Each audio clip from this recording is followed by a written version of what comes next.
video, we're going to share with you how we make challah bread. It's one of our family's favorites. We will need warm water, yeast, sugar or honey, oil, eggs, salt, flour. The first step is to get 2½ cups of warm water. You want to make sure it's warm, not cold and not too hot. Dissolve the yeast in the warm water. Next, you add the sugar, oil, and salt. Stir in 2 eggs. Now we'll pour in the flour a few cups at a time. We're using the dough hook on the mixer to stir and knead the dough.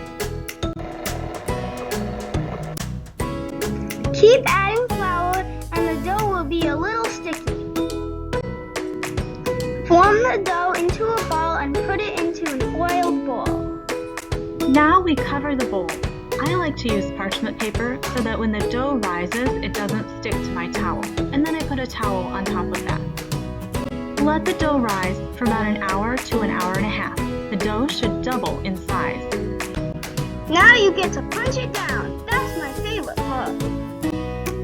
Move the dough to a floured workstation. Now you'll divide the dough into smaller balls. Roll the balls into 3 rows for each loaf. Begin to braid the dough starting in the middle. Continue braiding the whole loaf. Let the braided dough rise again. At this point, you could brush the bread with egg wash and add poppy seeds if you like. We like it plain, so we're going to bake the bread at 350 degrees until golden brown.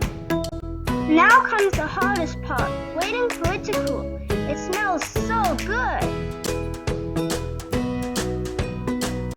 Homemade bread is good, but what's even better is having a relationship with God and Jesus. Jesus said, "I am the bread of life. He who comes to me will not hunger, and he who believes in me will never thirst." John 6:35.